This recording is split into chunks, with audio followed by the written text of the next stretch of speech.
abelha, formiga, besouro, barata, grilo, borboleta, mosca. Você sabe do que eu tô falando. Os insetos permeiam a vida na Terra. O que você sabe sobre eles? Eu sou o Caio. E eu sou o Pedro. Você está escutando O zumbido do mosquito, o canto da cigarra. a pulga atrás da orelha. Você está escutando Bug Bites, o seu podcast sobre insetos.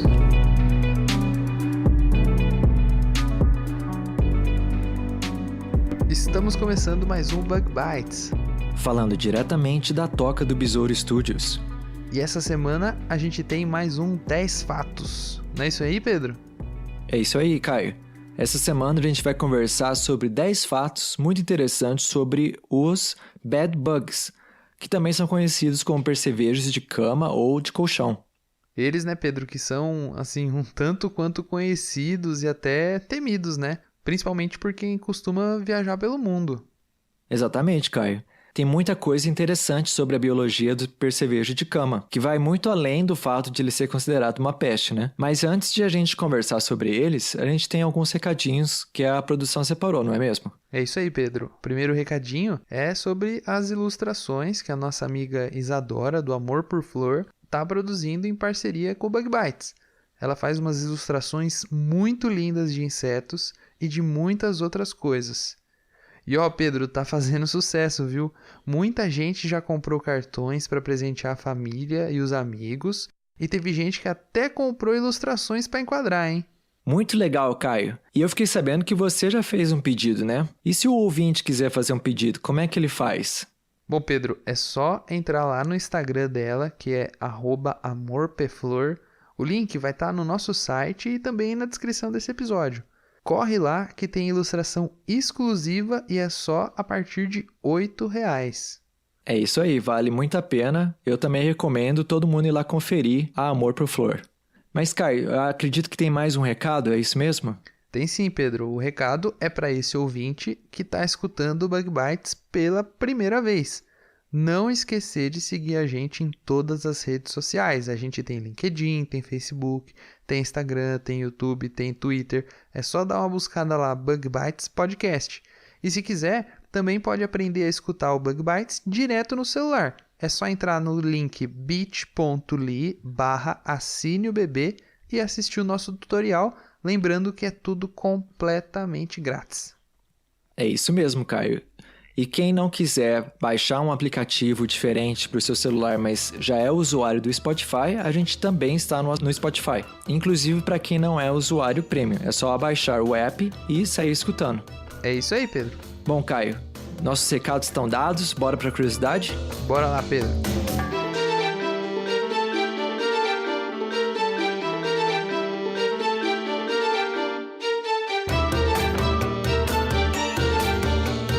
E na curiosidade da semana, dessa semana nós vamos fazer um rápido resumo de duas notícias interessantes que a gente encontrou recentemente, mas não deu tempo de falar nos episódios passados. Bom, Pedro, só lembrando, né, que os links para todas essas notícias estão lá no nosso site e o link para o nosso site tá na descrição do episódio. E a nossa primeira notícia é diretamente do estado de São Paulo.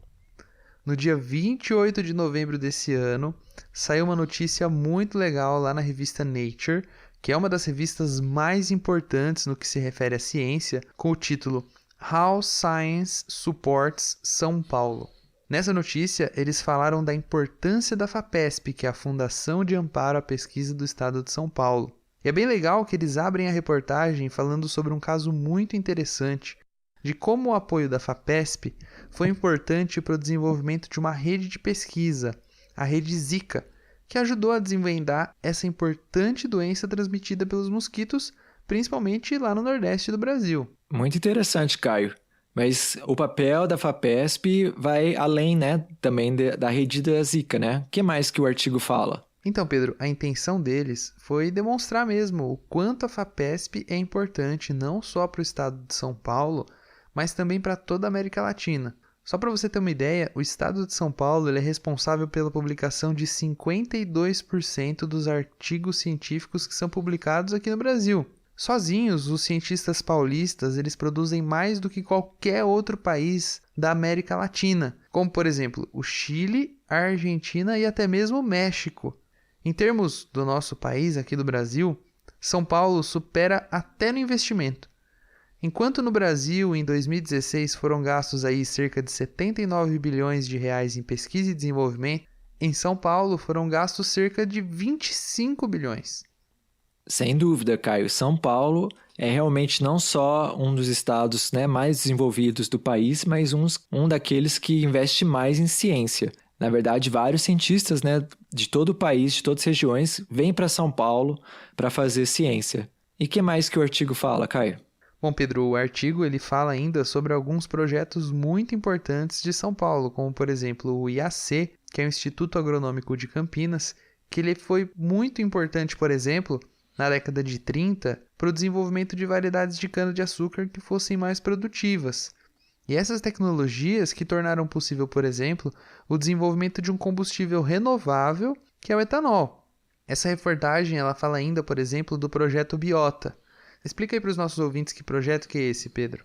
Pois então, Caio, o Biota é um programa muito importante para catalogar a biodiversidade do país, né? É um programa que foi criado em 99 e vem sendo financiado pela FAPESP. O seu propósito, como eu falei, né, é estudar e catalogar a biodiversidade brasileira. As suas descobertas já causaram, por exemplo, até mudanças na legislação e iniciativas educacionais no Brasil inteiro. A primeira fase do projeto durou 10 anos e tinha a intenção de trabalhar com a biodiversidade do estado de São Paulo de maneira a produzir informações que contribuíssem com a manutenção da biodiversidade do estado. Já na segunda fase, né, que acaba em 2020, tem o objetivo de que o projeto alcance a sociedade além da academia. O programa já produziu, por exemplo, diversas cartilhas e materiais didáticos sobre os biomas brasileiros e os nossos ecossistemas. É muito, muito legal e interessante. Caio, conta para os nossos ouvintes um pouco sobre a FAPESP. Bom, Pedro, a FAPESP ela foi fundada em 1962 e, por lei, ela recebe 1% das arrecadações do estado de São Paulo. O que é grande coisa, viu? Se você for considerar, por exemplo, que o estado ele é responsável por quase 1/3 do PIB do nosso país. Em 2017, por exemplo, o estado arrecadou aí cerca de 205 bilhões de reais.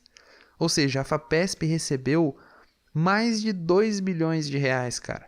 Essa fundação ela é inclusive um exemplo de gestão para todo o nosso país, uma vez que ela nunca deixou de receber os seus fundos em dia.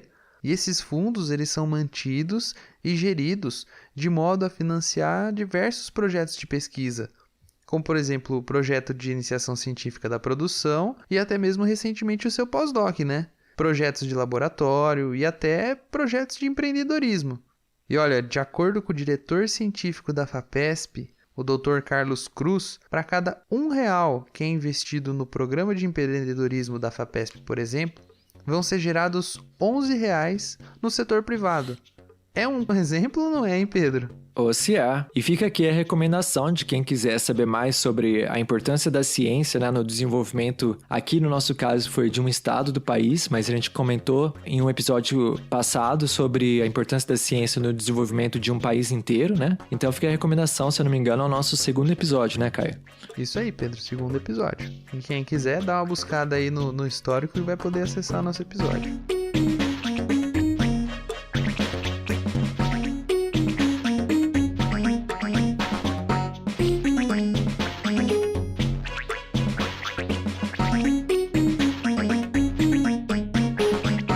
Agora vamos para a nossa segunda notícia do nosso giro de notícias. A próxima notícia é sobre o declínio rápido e massivo no número de espécies de insetos e outros artrópodes no mundo todo.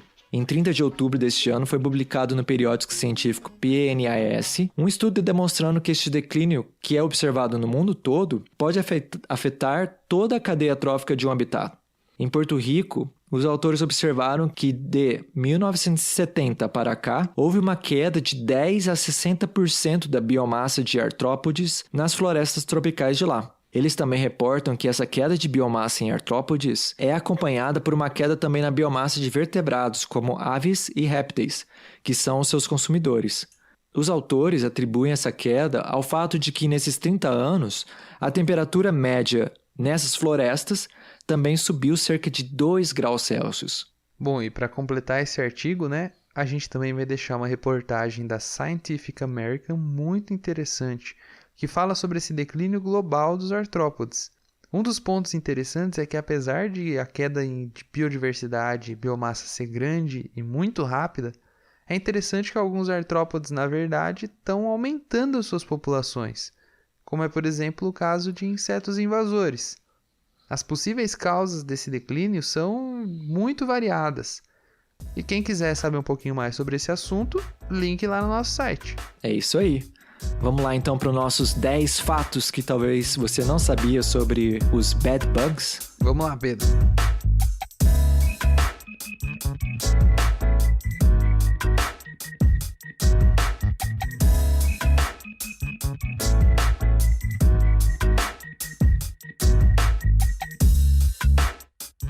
Então hoje a gente vai falar de bed bugs, que também são conhecidos como percevejos de colchão ou percevejo de cama.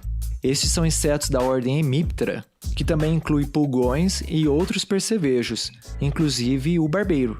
Existem 2 espécies de bed bugs, que estão no gênero Cimex. A mais comum é Cimex lectularis, mas também tem a Cimex hemipterus, que também pode se alimentar de sangue humano. Ambas espécies fazem parte da família Cimicidae. São pequenos, do tamanho de uma semente de melancia, ou seja, aproximadamente uns 5 milímetros. Bom, e assim como o barbeiro, né, o percevejo de cama também se alimenta de sangue. O nome desse percevejo vem da sua ocorrência, que é muito comum em dormitórios, especialmente em camas de hotel, onde eles são uma praga muito importante. Enquanto o hóspede está lá dormindo, descansando, né, o percevejo de cama sai do seu esconderijo, pica a vítima, chupa o seu sangue e volta para o esconderijo. Mas além de ser, né, um estorvo, né? O percevejo de cama, ele tem umas características muito interessantes na sua biologia. Aqui, então, nós reunimos 10 fatos que talvez você não saiba sobre esse percevejo. Então, vamos começar aqui com o nosso fato número 1. Bed bugs ou percevejos de cama não transmitem doenças, Pedro. É isso aí. Apesar de que eles se alimentam de sangue, né, como os mosquitos, né, eles são mais um incômodo do que uma ameaça à saúde. Mas ninguém gosta, né, de ter o seu sangue chupado, né, Caio? Ah, Pedro, exatamente, viu? Eu que recentemente estou trabalhando bastante no campo aí, é o dia inteiro passando repelente para não ser picado por bicho nenhum, viu? Só que no caso dos bed bugs, esses pequenos vampirinhos aí, eles podem não transmitir doenças, mas a sua picada pode causar vermelhidão e algumas reações bem maiores e piores se a pessoa tiver, por exemplo, alergia, né? As suas marcas de vampiro, né, por assim dizer, são visualmente como uma picada de mosquito ou de pulga. Mas não é incomum, Caio, ter várias marcas de picada, como se estivessem enfileiradas. Vale lembrar também que acredita-se que uma infestação dos percevejos de cama pode levar a pessoa a desenvolver a síndrome de Ekbom, que a gente falou aqui num episódio passado, também conhecida como delírio de parasitose, em que a pessoa acredita que está sendo atacada por insetos ou por pequenas criaturinhas o tempo todo.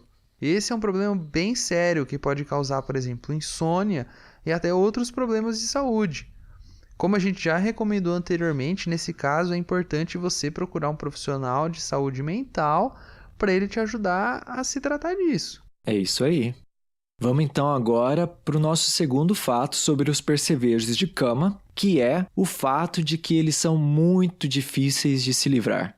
Pois é, Pedro, muita gente, quando tem infestação de percevejo de cama, acaba se livrando da cama, se livrando da sua mochila, da mala e de tudo que pode estar infestado por esse insetinho. Apesar de que se livrar das suas coisas não é necessariamente um requisito, porque existem alguns tratamentos para se livrar do percevejo e ainda manter as suas coisas com você, né? É isso aí. Mas uma das coisas que fazem o percevejo de cama tão difícil de se controlar é que eles podem ficar períodos muito longos sem comida, de 100 dias até 1 ano, dependendo assim das condições de temperatura e umidade, né? Assim, não é eficiente tentar matá-lo de fome, isso é, impedir que eles tenham acesso a humanos. Além disso, os percevejos de cama desenvolveram resistência a pesticidas, o que causa muita preocupação. Ao usar pesticidas mais fortes, né, há também maiores riscos de saúde para as pessoas que estão envolvidas, né, com contato com esse pesticida. É isso aí, Pedro. E por essa razão, ninguém quer se hospedar num hotel ou, por exemplo, num Airbnb que tenha problemas com percevejo de cama, né? A rede hoteleira, dessa maneira, vai perder muito dinheiro com as avaliações negativas de hotéis, que às vezes eles são muito bons, luxuosos, só que se ele tiver uma infestação de percevejo da cama, eu duvido que alguém vai dar 5 estrelas, viu? Ah, sim. Eu não ficaria. Você ficaria? De jeito nenhum. Mas como que a gente sabe, né, Caio, se a sua casa ou o seu hotel está infestado com esses percevejos de cama? Um dos melhores sinais é, infelizmente, as marcas das picadas do percevejo.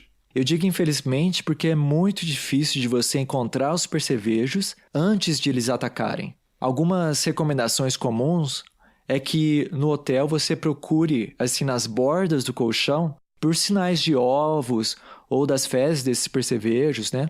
Ou até aglomerações desses insetos. Esses percevejos frequentemente se agregam enquanto estão escondidos. Então, procurar no papel de parede, nas cortinas e no sofá são todas recomendações que a gente encontra por aí. Bom, Pedro, mas depois disso tudo aí a gente tem uma boa notícia, né? E ela é justamente o nosso fato número 3. O fato de que aqui no Brasil, percevejo de cama ainda não é um grande problema.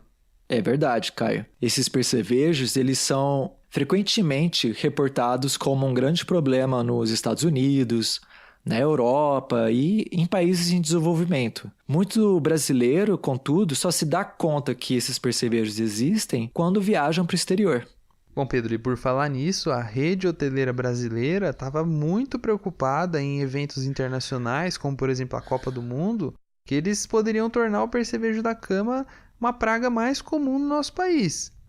Mas de acordo com um artigo do Estadão, na época do Mundial, as redes hoteleiras do Brasil realizaram treinamentos e até convênios com especialistas em controles de pragas urbanas para lidar com possíveis casos de percevejo de cama.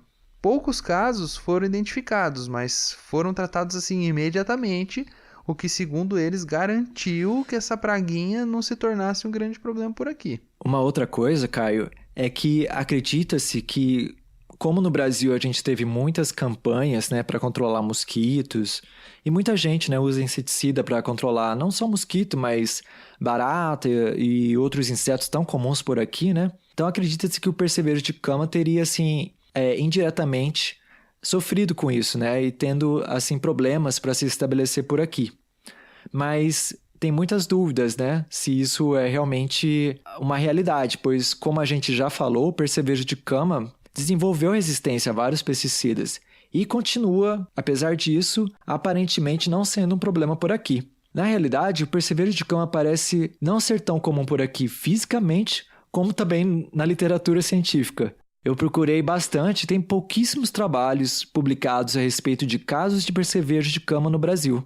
Mas um dos trabalhos que eu encontrei e achei bem interessante foi a dissertação de mestrado do Diego Oliveira da Silva, da Fiocruz, e foi publicado em 2017. Ele investigou infestações de percevejo de cama em abrigos públicos de Belo Horizonte. Ele reporta que em 2013 a Prefeitura de BH foi informada dessas infestações e que medidas para controle foram tomadas. Mas, como a gente viu, né, esses percevejos são muito difíceis de se controlar. Em 2016, houve um incêndio em um destes abrigos e, aparentemente, um dos motivos do incêndio foi uma revolta contra a grande infestação de percevejos de cama nos colchões do maior abrigo de Belo Horizonte. Eu não indico essa ideia não, viu, gente? Não vão sair aí incendiando a casa de vocês, não, tá? Isso é uma má ideia. Mas o problema... Mas pra ver o desespero, né? Não precisa ser tão grave assim, né? Bom, mas o problema de percevejo de cama em Belo Horizonte tem se tornado tão grande que existem até campanhas públicas para o seu controle. Vale a pena também a gente mencionar que no mestrado do Diego da Silva, ele também encontrou que percevejos de cama lá em BH são resistentes a inseticidas piretroides. Mas, por outro lado, alguns outros inseticidas eles foram bastante eficientes para controlar esse inseto.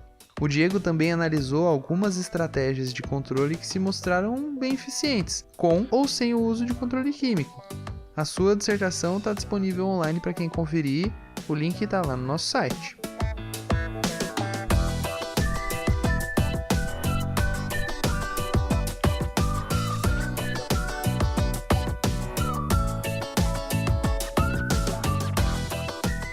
Vamos agora então para o nosso quarto fato sobre percevejos de cama.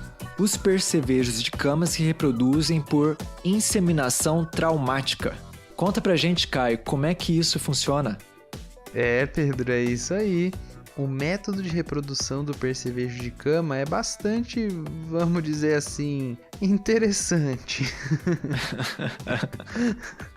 A inseminação traumática, como o nome sugere, é quando o macho insere o seu edeago, que é o seu órgão sexual masculino, diretamente na cavidade abdominal da fêmea.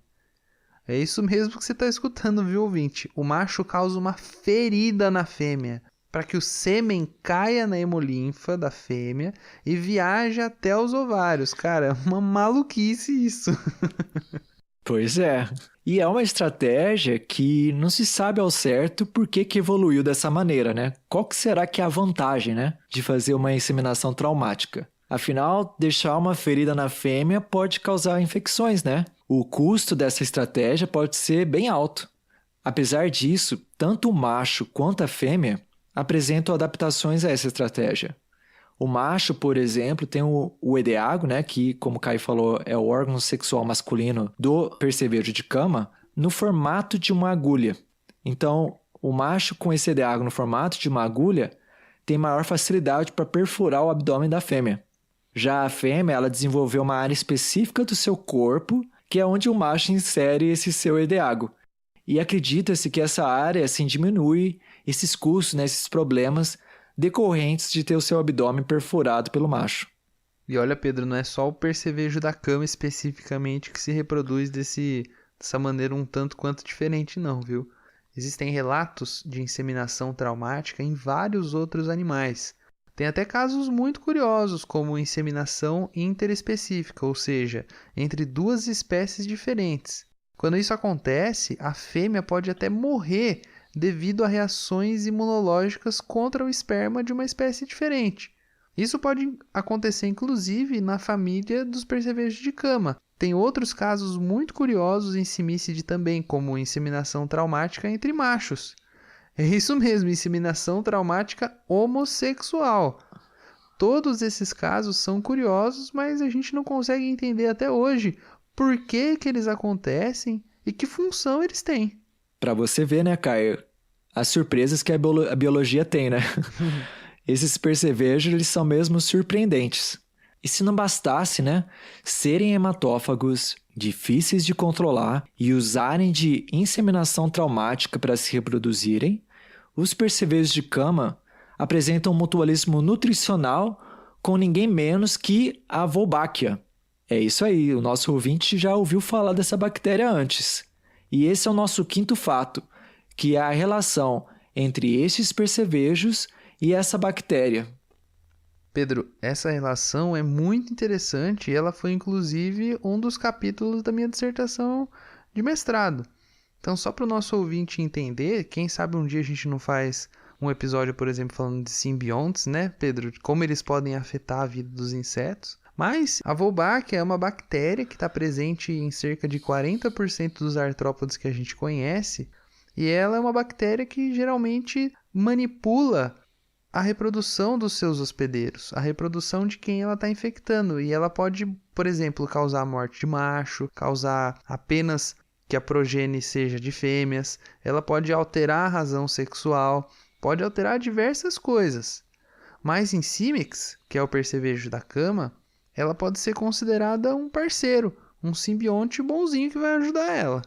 Vale lembrar também que o sangue ele é um alimento muito pobre em vitaminas do complexo B, que é um importante nutriente para o desenvolvimento desse inseto. E a Wolbachia, ela é capaz de sintetizar vitaminas B7 e B1. Então ela pode auxiliar o percevejo nesse trabalho também. Exatamente, Caio. E é interessante a gente ressaltar aqui que Wolbachia geralmente não é capaz de sintetizar essas vitaminas, né? A gente está falando aqui do caso específico dessa linhagem que se associa ao percevejo de cama. Pois é, então essa linhagem de Wolbachia que estão associados com os percevejos de cama adquiriram esses genes, né, para sintetizar a vitamina B1 e B7, provavelmente de outras bactérias, o que possibilitou o desenvolvimento dessa associação nutricional. Essa associação é tão importante para o percevejo de cama que se você tratá-los com antibióticos para inibir o crescimento da Wolbachia, os percevejos não se desenvolvem bem, eles vão ter problemas de saúde e até não vão se reproduzir direito. Então essa parceria entre esses dois é muito interessante. Para quem quiser saber mais, nós vamos deixar o link de um artigo da National Geographic que fala em mais detalhes sobre essa descoberta. O link vai estar lá no nosso website.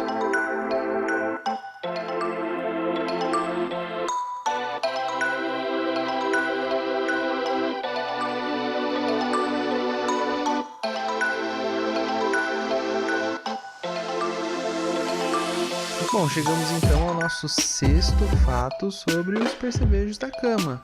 E o fato é, esses percevejos são praticamente ninjas na alimentação.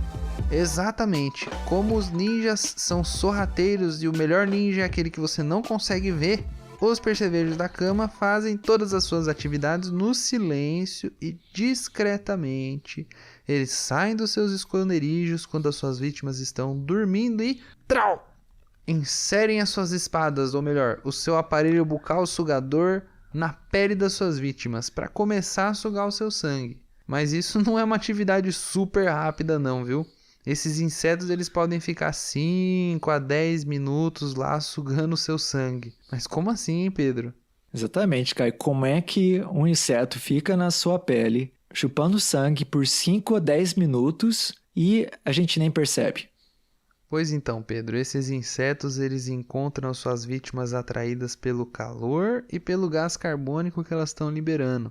Assim como outros insetos hematófagos, os percevejos eles possuem várias proteínas na sua saliva que vão ajudar na atividade de sugar o sangue, como por exemplo vasodilatadores, anestésicos, entre outras substâncias. E esse anestésico deve ser bem eficiente, né? Para a pessoa não sentir a picada e nem a presença ali do inseto por vários minutos, né? É um campo muito interessante, Caio, esse de investigar, né, as proteínas da saliva de um inseto hematófago. Parece, assim, algo tão específico, né? Mas se você pensar bem, né? Você tem um inseto alfinetando várias vezes sua pele e você não sente nada. Imagina o potencial desse anestésico, desses vasodilatadores e de outros possíveis fármacos, né, que poderiam ser descobertos e desenvolvidos, né, por meio desse tipo de pesquisa. Com certeza, Pedro. Estudar esses insetos só para matar ou controlar eles pode ser um desperdício de informação básica que pode acabar construindo conhecimento aplicado no futuro. Por isso que a gente tentar manter a nossa biodiversidade, estudar todas as coisas que a natureza tem, isso é muito importante, né? Com certeza, Caio. Tem muito potencial aí na pesquisa básica, na ciência básica, estudando a biologia de diferentes insetos, não só aqueles que são problemas, né? Mas vamos então para o nosso sétimo fato sobre os percevejos de cama. Muitos de nós, né, só conhecem sobre a existência desse inseto recentemente, né? E parece ser de fato uma praga dos tempos modernos, por assim dizer. Mas, atenção, a gente tem que informar que esses percevejos estão longe de ser uma coisa nova na história da nossa civilização.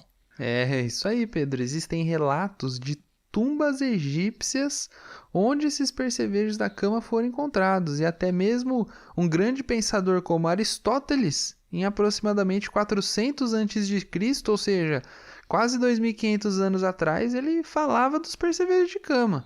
É isso aí. Esses insetos estão conosco já faz muito tempo. Pelo que a gente leu, né, a sua população, né, desses insetos deu até uma diminuída durante as grandes guerras, mas acredita-se que pode ter sido por causa do desenvolvimento do DDT.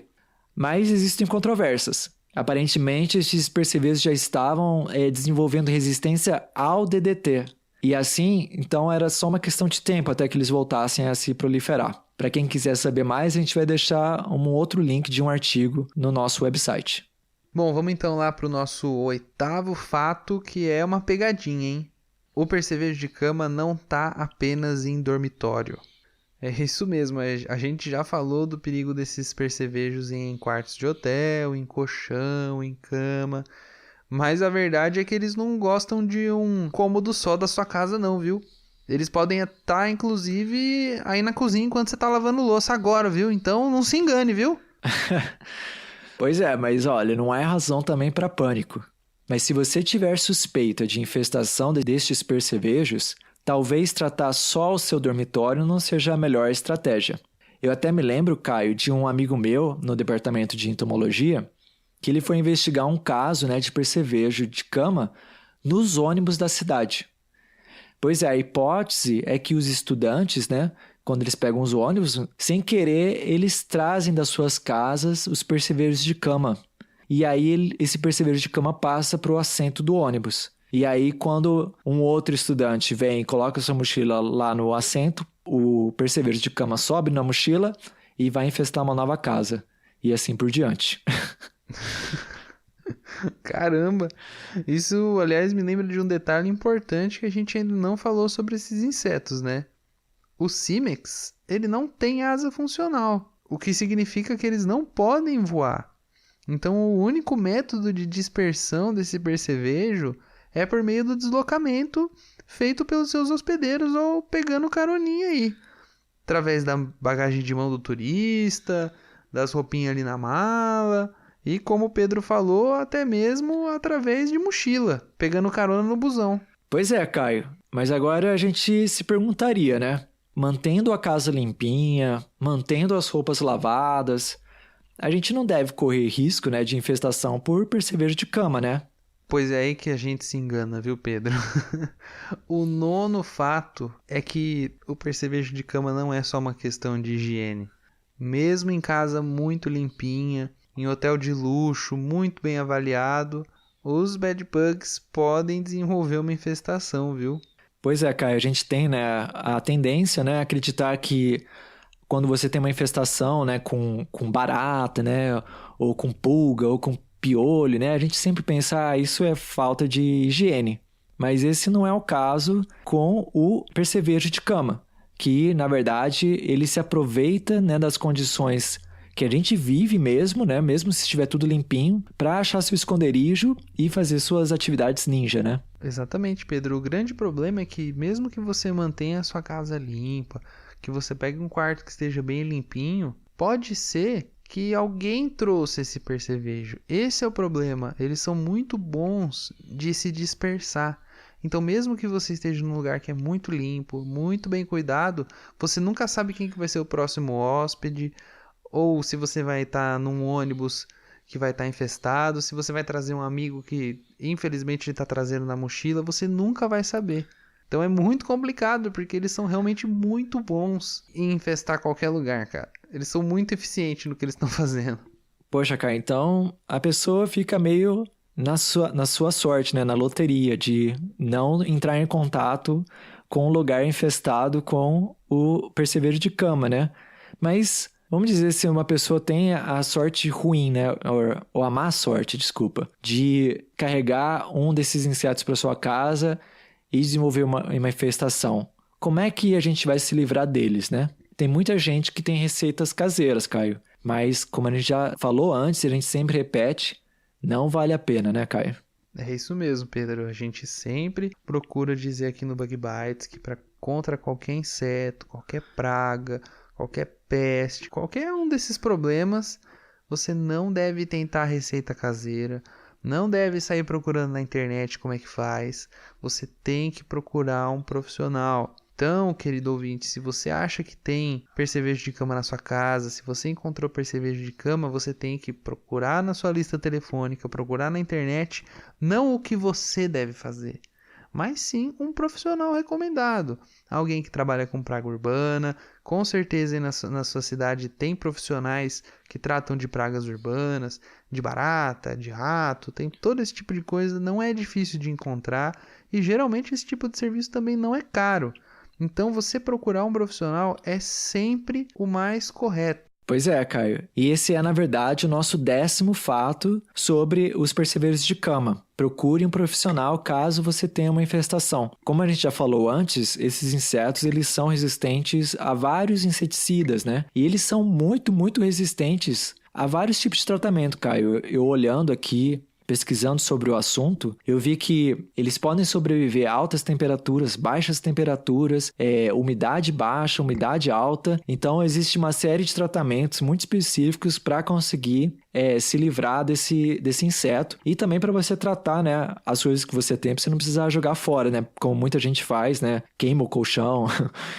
joga fora as malas, são coisas caras, né? Uhum. Mas um profissional qualificado tem as técnicas e tem o conhecimento para se livrar desse inseto. E olha, e a gente não está sendo pago por nenhuma empresa de controle de pragas para falar isso. A gente até acha que gostaria, né, de ser pago. Com certeza. Fazer um jabá. O Bug Bites poderia ter um patrocínio, mas não tem. Realmente porque é importante mesmo você ter a opinião de um expert e ter o serviço de alguém que é treinado na área para usar as técnicas mais eficientes, que acaba, no final das contas, até economizando dinheiro, né, Caio? Se a pessoa tenta um monte de coisa que não funciona, às vezes é tudo dinheiro jogado fora, né? Exatamente, Pedro.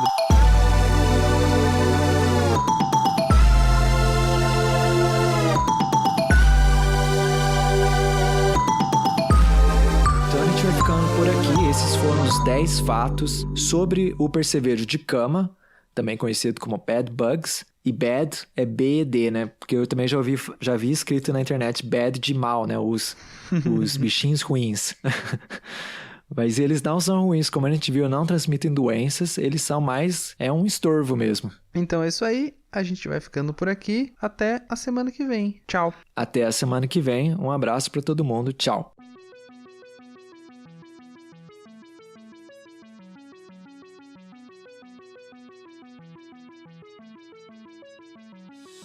O Bug Bites é um projeto de divulgação científica relacionado aos insetos e à entomologia. Nosso conteúdo é produzido por especialistas da área e de acesso gratuito nas mais diferentes plataformas. O apoio de nossos ouvintes é muito importante. Se você gosta do nosso conteúdo, considere apoiar esse projeto. A partir de R$5 mensais, você pode apoiar o Bug Bites na plataforma Padrim. O link está na descrição do episódio.